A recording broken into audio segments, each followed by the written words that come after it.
clairement.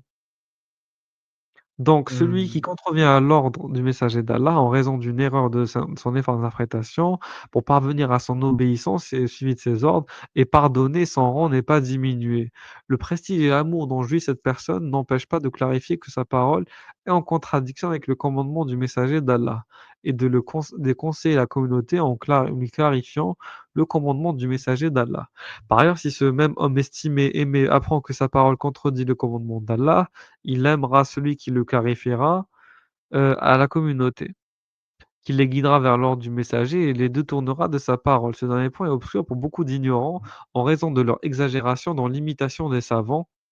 Ils pensent que réfuter une personne de haut rang, tel qu'un savant ou un homme pieux, revient à le rabaisser, alors que ce n'est pas le cas. Cette négligence est d'ailleurs la raison pour laquelle la religion des gens du fut déformée. En effet, ces derniers suivirent les erreurs de leurs savants. En gros, les salafis dans une stratégie très intéressante. Tu vois? En gros, ils sont en train de dire que les gens des écoles, tu vois, ils sont trompés, parce ils ont trop utilisé leur raison, ils ont trop négligé les textes et nous, on a pour devoir de les corriger. Mais c'est pas pour autant qu'il faut les rabaisser. Encore ils essaient de ménager la chèvre et le chou, tu vois? Parce que les salafis, ils veulent pas non plus prendre à dos, tout le reste des musulmans qui ont suivi des écoles pendant des siècles. Donc Oui, là, il faut comprendre qu'ils ont une stratégie de séduction. En oui, gros, ne vous inquiétez pas les mecs, on est tous ensemble, on a un prophète, on a un Dieu, on fait ça dans une bonne démarche, faut pas te vexer, faut être humble. Si on vous corrige, c'est pas contre vous, on cherche pas à vous rabaisser, acceptez que vous êtes trompés et passez à autre chose, ou au contraire, vous devriez nous soutenir ou nous encourager à vous corriger. C'est vraiment le truc, il est vraiment amené comme ça, quoi. et Cependant c Allah et oui, vas-y? ça comment dire? Ça a prouvé son efficacité cette méthode. Oui, Il y a qu'à exactement, voir. exactement. Donc cependant, Allah préserve cette communauté du fait de s'accorder sur un égarement. Il est donc nécessaire qu'il y ait parmi elles des gens qui clarifient le commandement d'Allah et son messager. Ainsi, les rois s'efforçaient de rassembler la communauté autour d'une chose contredisant l'ordre d'Allah et de son messager, et ils ne pourraient y parvenir. Comme cela se produisait avec Al-Ma'moun, Al-Mu'tazim et Al-Watir. Donc eux, c'était les califes mu'tazilites qui s'efforcèrent d'imposer la fausse croyance selon laquelle le Coran est créé. C'est vrai que je t'ai dit, mec, le Coran créé, c'est un enjeu, mais tu imagines même pas à quel point il est fondamental. Et les gens, à chaque fois que je parle de ce sujet, ni les apostats, ni les musulmans ne me comprennent. Parce que ils n'ont pas étudié les chroniques, ils lisent pas. Je suis désolé, vous lisez pas, les mecs, et les meufs, tous. Parce que si vous lisez, ne serait-ce qu'un livre basique, ce que je lis, c'est un livre basique de 50 pages. Parce que moi, je me tape des livres de 1000 pages. Donc ça, c'est un livre de merde, honnêtement, c'est une intro, quoi. Ah, tu Mais fou. non, mais c'est important, l'idéologie, elle va pas se détruire, tu sais, juste avec, 5 arguments, heu, ad repetitum, tu vois? C'est Ah, voilà, nous sommes esclavage, complètement d'accord. Aïcha et voile, et cetera. Enfin, va falloir vraiment aller beaucoup plus loin pour détruire l'idéologie et seulement Bien y sûr. arriver, c'est de s'armer, de toutes les refs et tout, ce que tu fais toi déjà. Mais là, je m'adresse vraiment au grand public. Je vous dis à quel point le débat sur le Coran créé, il est fondamental, il est essentiel. Faut comprendre que tout se joue là et parce que tu sais, il y a des musulmans qui me disent: «Oui, mais Régulus, tu sais, nous, dans le fiqh, on a amélioré beaucoup de choses, tu vois? Par exemple, là, on a, mis des lois, au Maroc, dans tel pays musulman pour réguler le mariage et tout». Moi, je dis: «C'est très bien, hein, mais qu'est-ce qui fait que au final, tu as des salafis qui se permettent de dire que vous faites de la merde, vous faites de l'innovation, ou ce que vous faites, c'est presque de l'hérésie. C'est que déjà, dans le dogme, vous êtes pas, cohérent. Parce que vous dites que votre Coran, il est incréé et derrière vous faites plein, plein, plein, plein, plein, d'efforts d'interprétation liés au contexte, liés aux découvertes scientifiques, liés à votre conception du droit qui est très flexible, qui est remplie d'efforts d'interprétation avec des outils très élaborés, vraiment très analogues à ce qu'on a dans le droit moderne en Occident également, en prenant en Oui, compte le consentement, en prenant en compte plein de choses comme ça. Parce que le droit musulman se développe, aussi avec les apports, tu sais, des réflexions juridiques issues de l'Occident, voilà, des Anglais, des Français, des Belges, voilà. Il y a faut comprendre que, on c'est plus comme il y a 5 siècles, il y a 10 siècles, on n'est plus isolé civilisationnellement, le monde entier en interaction continue. Donc voilà. Et il y a des chartes, il y a des conventions qui sont signées, chaque année. entre les différents pays qui sont dans les mêmes congrégations, style ONU et cetera. Donc faut comprendre et tout ça. c'est à Oui, partir du moment où tu admets que les versets du Coran ont un contexte et qui voilà, sont applicables que dans un contexte et voilà. qui ne sont pas valables en tout temps, tout lieu et en toute situation, C'est ça, que c'est tu ça. admets indirectement que le Coran est créé et non pas incréé. C'est ça? Exactement, exactement, c'est ça. Tout à fait. En tout cas, donc là, le Coran donc il est créé en assassinant, en frappant, en emprisonnant les gens pour cela.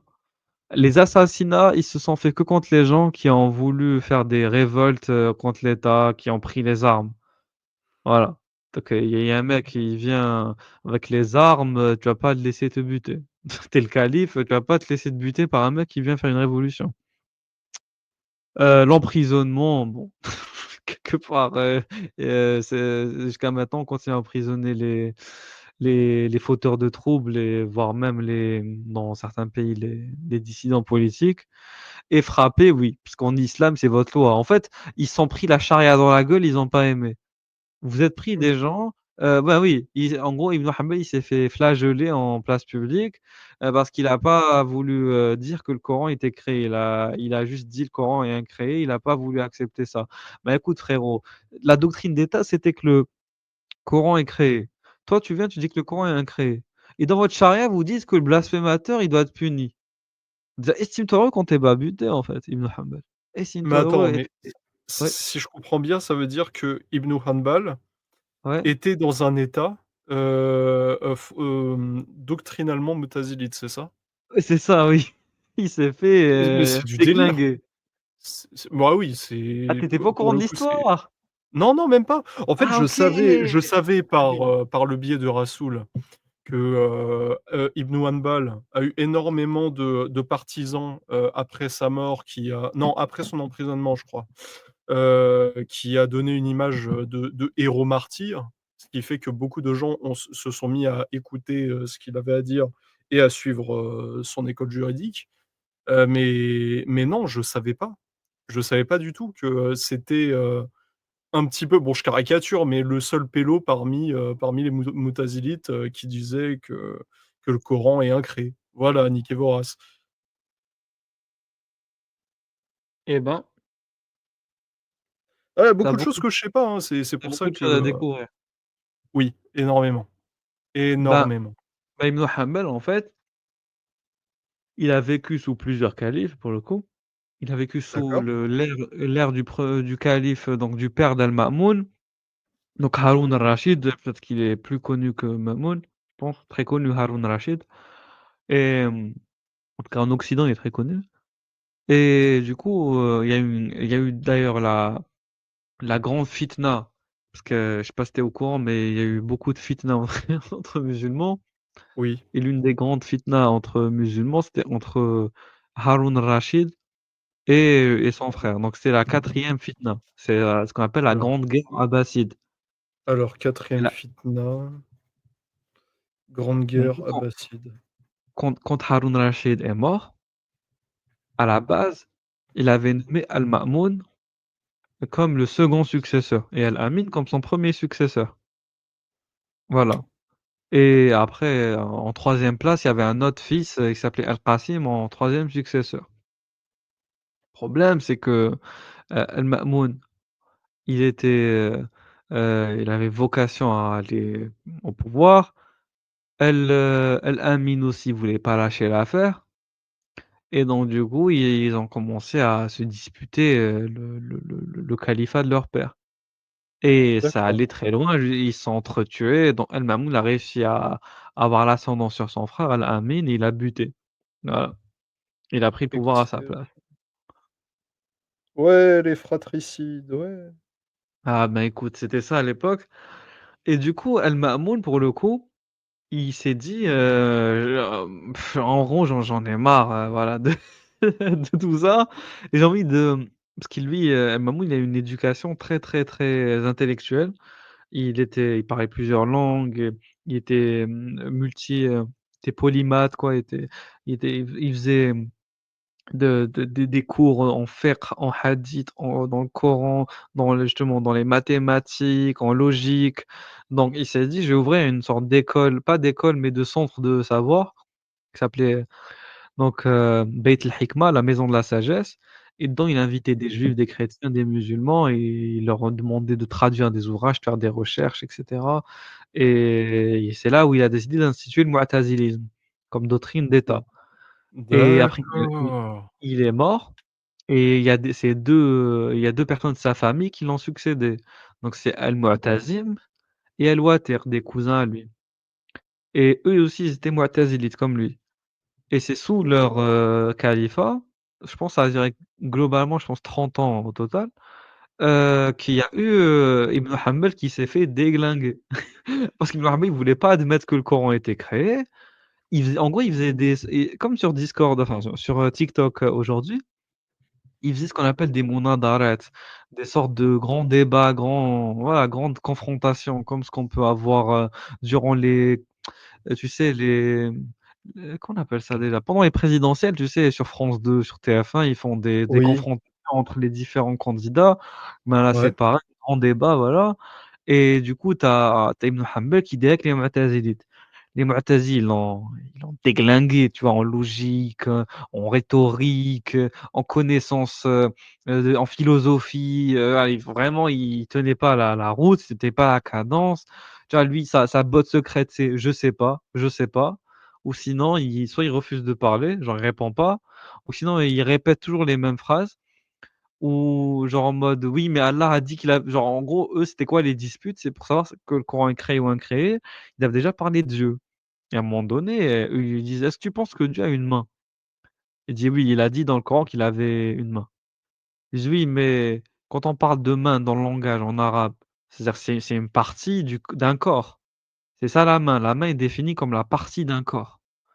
Et lui il dit: «Je ne répondrai pas à cette question. Je resterai juste sur le fait qu'il a dit qu'il avait une main. Je veux pas réfléchir à ce que ça implique». Et lui il dit: «Ben si, tu es obligé. On peut pas juste accepter le texte sans essayer de le comprendre». Et après, tu vois, c'est des débats comme ça, lui, il est nul, donc il arrive pas à répondre, et le calife, il s'énerve, il dit: «Bon, jetez-le en prison ce connard, c'est bon, on va pas le laisser sortir parce qu'il faut comprendre Ibn Hanbal qui c'était. C'était genre un professeur, quoi. C'était un grand, tu compris, un grand prédicateur. C'est-à-dire que, je sais pas moi, c'est comme si, tu laissais un mec hyper influent dans ta société, qui pouvait littéralement lever des révoltes, qui pouvait littéralement influencer des masses, voilà, larges et tout, faire tomber tout en état. Donc il s'est dit, «Bon, ce mec-là, tant qu'il m'aura pas convaincu, tant qu'il aura pas bien débattu», parce que faut être honnête, le mec, son courant, il tient pas la route.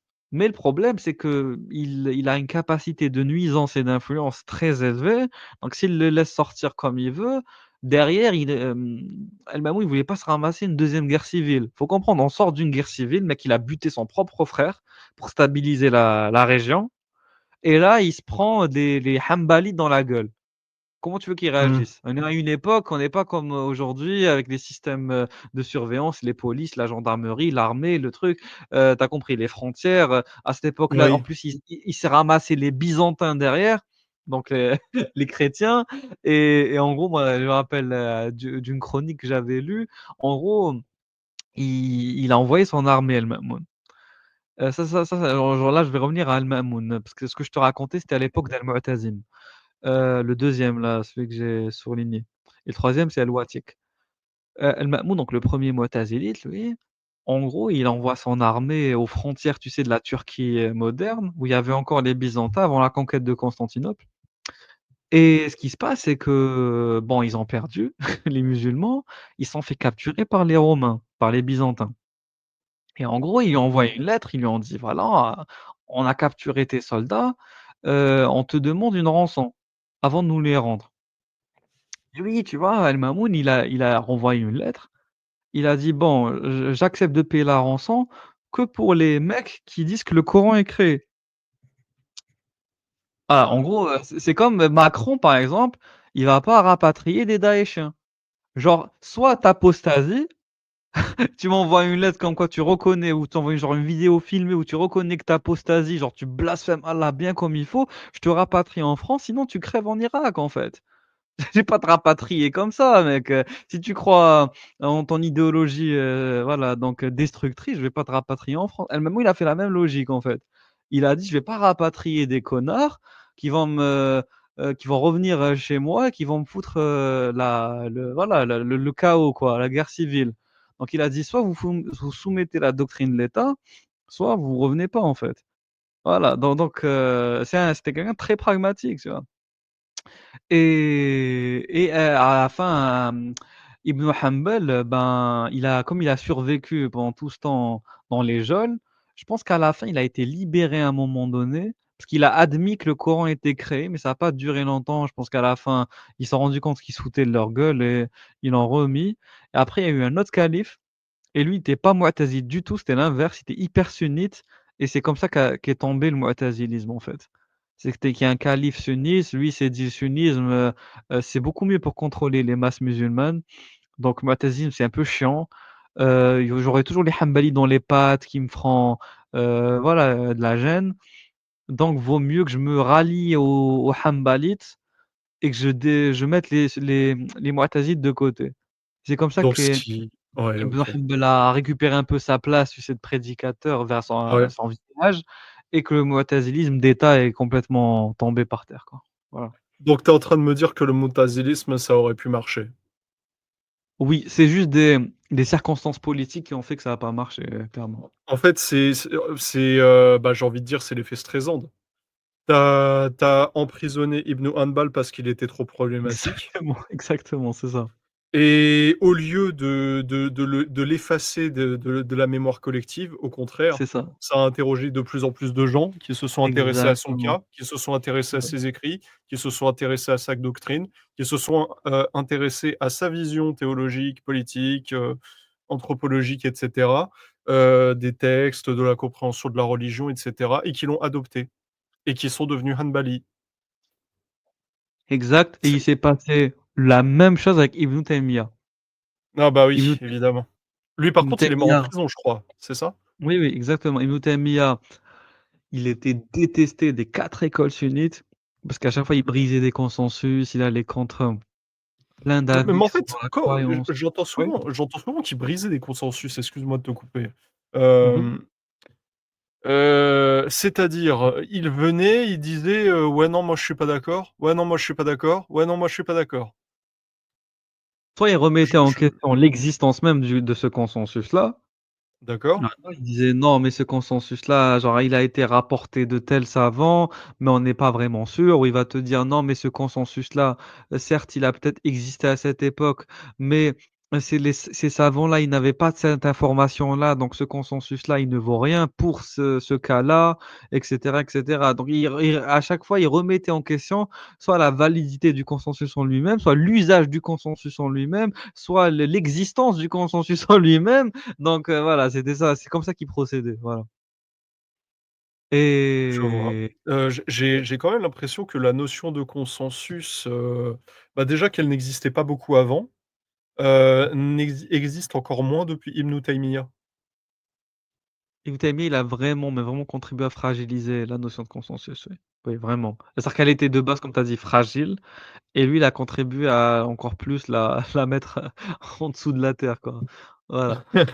C'est pour ça que oui, oui, vraiment. Et c'est pour ça que Ibn Taymiyya, il a vraiment, réussi à instituer, instaurer ce pré-salafisme, tu vois? Ce proto-salafisme.